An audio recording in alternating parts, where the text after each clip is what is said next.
साथियों नमस्कार, स्वागत है आप सभी का द इंग्लिश लेबोरेटरी पर। और आज जो है हम 11वां टॉपिक है ना, सिंबोलिज्म करने जा रहे हैं। ठीक है।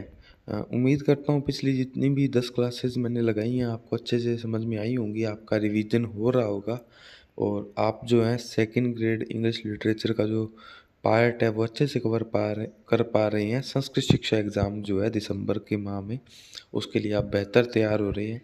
साथियों एक बात मैं ये भी बताना चाहूँगा कि विश्वास बहुत बड़ी चीज़ है।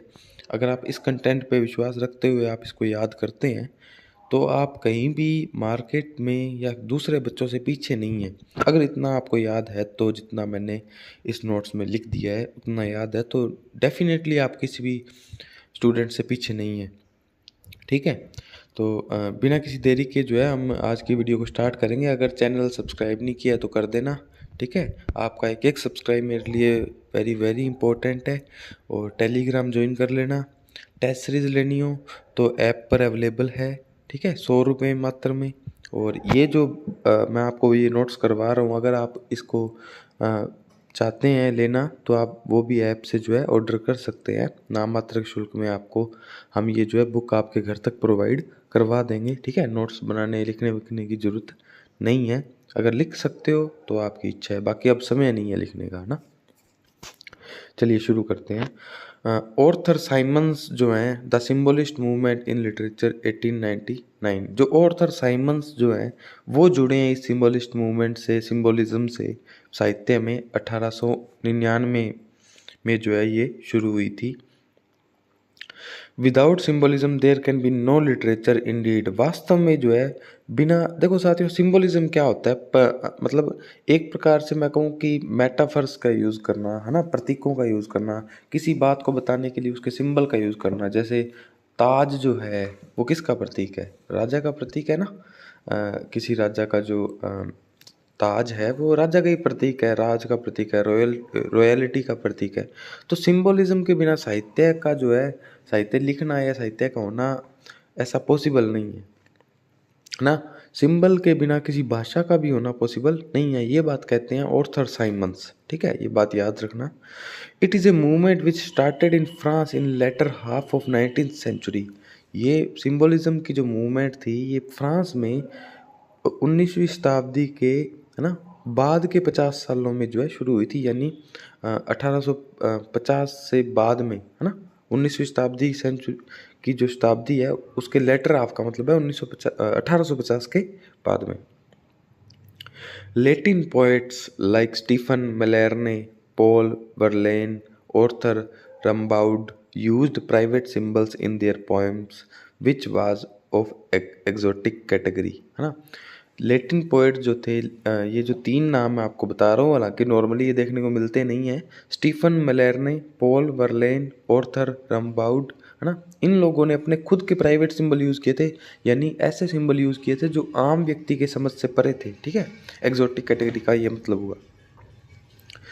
Private symbols can't be understood without going into the context. बिना पूरे वर्क को पढ़े उस प्राइवेट सिंबल, मेरे व्यक्तिगत सिंबल, यानी अगर मैं खुद के वर्क में कोई सिंबल यूज़ कर रहा हूँ तो मुझे तो पता है, रीडर को तब पता चलेगा जब उसको पूरा बैकग्राउंड पता है उस वर्क का। ठीक है। Symbolism is the movement of modern age. Symbolism modern age की एक मूवमेंट है। ठीक है, मॉडर्न एज अभी हम पढ़ेंगे। अभी हमने पोस्ट मॉडर्न पढ़ लिया है, हम टॉपिक वाइज जैसे नोट्स में दिए हैं वैसे ही पढ़ रहे हैं। मॉडर्न एज की ये मूवमेंट है। Symbolist artists used suggestive and subtle symbols to show individual emotions। इन्होंने जो है सिंबल यूज़ किए, सिंबलिस्ट जो लोग थे उन्होंने सिंबल्स को यूज़ किए टू शो इंडिविजुअल इमोशन, यानी प्रत्येक, यानी इंडिविजुअल यानी व्यक्तिगत जो भावनाएं थी उनको दर्शाने के लिए सिंबल का, प्रतीकों का यूज़ किया गया। The symbolist movement started with A poetic collection. Symbolist movement किससे स्टार्ट होता है? एक पोइट्री का कलेक्शन पब्लिश होता है ना, जिसका नाम है फ्लेयर्स डू माल, है ना, फ्लेयर्स डू माल इन 1857, 1857 में शुरू होता है बाई चार्ल्स बॉडलेयर। ठीक है, ये फ्रेंच पोएट थे चार्ल्स बॉडलेयर। इनके एक वर्क था जिसका नाम था फ्लेयर्स डू मॉल, है ना, 1857 में ये पब्लिश हुआ। तभी से जो है सिम्बलिस्ट मूवमेंट की स्टार्ट मानी जाती है, शुरुआत मानी जाती है। The term decadence is related to symbolism movement. एक शब्द है डिकेंडेंस, ये भी पूछा जा सकता है कि डिकेंडेंस शब्द किस मूवमेंट से संबंधित है, तो ये सिंबलिस्ट मूवमेंट से संबंधित है, सिंबलिज्म से संबंधित है। Symbolism developed in many phases in the modern age. Symbolism की जो ये जो मूवमेंट थी ये कई चरणों में जो है पूरी होती है मॉडर्न एज में। French symbolism influenced the whole Europe. जो फ्रांस का जो सिंबलिज्म था है ना, इन्होंने पूरे यूरोप को, इंग्लैंड को, ब्रिटेन को, अमेरिका को जो है प्रभावित किया। अब कौन कौन से लोग थे इनमें?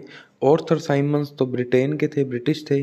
Ernest Dowson, W.B. Yeats, Ezra Pound, Dylan Thomas, Hart Crane, E. Cummings and Wallace Haven, Stefan George, ये जर्मनी के थे, Stefan George, are related to symbolist movement. साथियों वेरी वेरी इंपॉर्टेंट लगा लेना, इन ये जो ऑथर्स हैं इनके नाम याद होने चाहिए, रट्टा मारा हुआ होना चाहिए कि ये सिंबलिस्ट मूवमेंट से रिलेटेड हैं। सिर्फ पढ़ने से याद नहीं होता, याद तो करना पड़ेगा, है ना।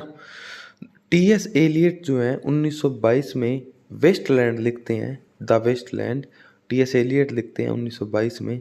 Is edited by Ezra pound. जिसको एडिट कौन करता है? एजरा पाउंड करती है या करते हैं, ठीक है। Arthur Symons had a great influence on the younger French poets like. Arthur Symons ने जो है जो जवान जो छोटे छोटे जो पोइट थे, यानी बाद में बड़े बड़े हुए जो फ्रांस के पोइट थे, है ना, W.B. Yeats, James Joyce, who was later marked as Mallarme's late poem and essay, जिन्होंने जो है जब W.B. यीट्स और जेम्स जॉयसी को बहुत प्रभावित किया। किसने? ऑर्थर साइमंस ने, है ना। और इन्होंने बाद में जो है इनको कैसे जाना गया? मैलरम्स लेट पोएम एंड एसे इन्होंने लिखा था। The movement originated with the group of French poets. ये जो मूवमेंट है ये शुरुआत होती है कुछ फ्रेंच पोएट के ग्रुप से in 19th century and this movement spread in the field of painting and theatre too. ये जो मूवमेंट थी, ये जो साहित्यिक जो मूवमेंट थी, ये जो लिटरेचर की जो मूवमेंट थी, ये बाद में थिएटर यानी नाटक क्लब इनमें और पेंटिंग्स में भी, क्योंकि पेंटिंग में भी प्रतीकों का यूज़ किया जाता है, थिएटर में भी ऐसे, ड्रामाज में भी ऐसे प्रतीकों का यूज़ किया जाता है जिससे जो ऑडियंस जो सुन रही है, देख रही है, वो समझ जाए। It influenced the art of Russian. इसने रूस की कला को प्रभावित किया। Europe and America for 20 years ना, रूस, यूरोप, अमेरिका की कला को 20 सालों तक प्रभावित किया। This movement was a reaction against naturalism and realism. सबसे इम्पोर्टेंट सवाल ये भी बनता है कि किसके रिएक्शन में आई थी? रियलिज्म के रिएक्शन में आई थी, नेचुरलिज्म के रिएक्शन में आई थी। कौन? Symbolism. The artist of this movement focuses on, है ना, इस मूवमेंट का जो आर्टिस्ट है, जो लेखक है, वो किस पे फोकस करते हैं? Dreams, imagination, spirituality. ड्रीम्स पर, सपनों पर, कल्पनाओं पर, है ना। स्पिरिचुअलिटी यानी आत्मा से संबंधित या भगवान से संबंधित। एजरा पाउंड जो अमेरिकन थी is also related to imaginism movement, है ना। हालांकि इमेजिनिज्म अपने सिलेबस में नहीं है, लेकिन अपने को साथियों पता होना चाहिए कि एजरा पाउंड जो है इमेजिनिज्म से संबंधित थी, है ना, जो इस मूवमेंट से भी संबंधित है। इमेजिनिज्म पर्टिकुलर नहीं दिया हुआ है, ये अलग मूवमेंट है। Ezra Pound, T.S. Eliot, W.B. Yeats, Virginia Woolf are some major authors of this age. ये चारों नाम इंपॉर्टेंट है सिंबलिज्म मूवमेंट में, Ezra Pound, T.S. Eliot, W.B. Yeats and Virginia Woolf. तो ये छोटा सा टॉपिक था, लेकिन एक क्वेश्चन फंसा देता है ना। सिंबलिज्म, देखो सिंबलिज्म होता क्या है, मैं एक बार फिर से आपको जो है ब्रीफ कर देता हूँ थोड़ा सा। शायद मैं इसको अच्छे से अभी तक जो है आपको ब्रीफ नहीं कर पाया। देखो साथियों, सिंबल का मतलब होता है प्रतीक, यानी लिटरेचर में ऐसे प्रतीकों का प्रयोग करना जिससे जो है ऑथर डायरेक्टली अपनी बात को ना कहकर प्रतीकों के माध्यम से जो है अपनी बात जो है रीडर्स तक, ऑडियंस तक पहुंचाता है, ठीक है। वो सिंबल कुछ भी हो सकते हैं, कोई वस्तु, या फिर अगर वर्क है तो कोई शब्द हो सकते हैं, कोई सेंटेंस हो सकता है। प्रतीक एक बहुत विस्तृत शब्द है, एक बहुत ही वाइड इसका मीनिंग है। तो आपको जो है इसको थोड़ा सा फील करना पड़ेगा, इसको समझने की बजाय कि आप भी जो है किसी भी मान लो उदाहरण के लिए बता रहा हूँ, मान लो झाड़ू है तो झाड़ू किसका प्रतीक हो सकती है? सफाई का प्रतीक हो सकती है ना। किसी राजा का मुकुट जो है वो रॉयल्टी का प्रतीक है, राजा का प्रतीक है ना।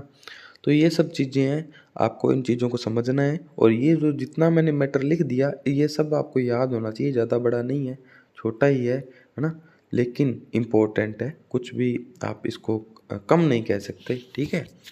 तो ये जो है आज की हमारी क्लास समाप्त होती है, ठीक है। एक बार फिर से मैं आपसे निवेदन करना चाहूँगा कि अगर आपने चैनल सब्सक्राइब नहीं किया तो प्लीज़ कर देना, ठीक है। टेलीग्राम और एप्लीकेशन जो है हमारी, जहाँ पे टेस्ट होते हैं, बुक्स मिलती हैं ऑब्जेक्टिव इंग्लिश ग्रामर की और इस लिटरेचर वाली जो आप पढ़ रहे हैं इस नोट्स की, ये सब एप्लीकेशन पर है। तीनों चीज़ें इसी नाम पर हैं, द इंग्लिश लेबोरेटरी। आप सब जो है मैं होप करता हूँ कि मेरी मदद करेंगे अफोर्डेबल एजुकेशन प्रोवाइड कराना, स्पेशल इंग्लिश लैंग्वेज की, है ना। इंग्लिश लैंग्वेज में आप देख पाएंगे कि यूट्यूब में अकेला ये चैनल ही है या हम लोग ही हैं, हमारी टीम ही है जो आपको एकदम फ्री में जो है कोर्स करा रही है। सेकंड ग्रेड का कोई भी जो है इतना रेगुलर और इतना बढ़िया तरीके से कोई नहीं पढ़ाता है, और पढ़ाता भी है तो इतना अच्छा कंटेंट नहीं देता है फ्री में, ठीक है। फ्री में नहीं देता है, कोई भी यूट्यूब पर फ्री में नहीं देता है, क्योंकि इंग्लिश एक ऐसा सब्जेक्ट है साथियों, क्योंकि इसके टीचर्स भी बहुत अच्छे, टीचर्स बहुत कम हैं, और जो हैं उनकी फ़ीस बहुत ज़्यादा है, ठीक है। तो मेरी ये पहल है कि अफोर्डेबल एजुकेशन लाई जाए इंग्लिश के क्षेत्र में, और मुझे उम्मीद है कि आप लोग इसमें मेरी मदद करेंगे। मेरा विज़न है, ये मेरा मिशन है। धन्यवाद साथियों, मिलेंगे किसी और क्लास में किसी नई बात, किसी नए मुद्दे के साथ। तब तक के लिए राम राम, जय हिंद।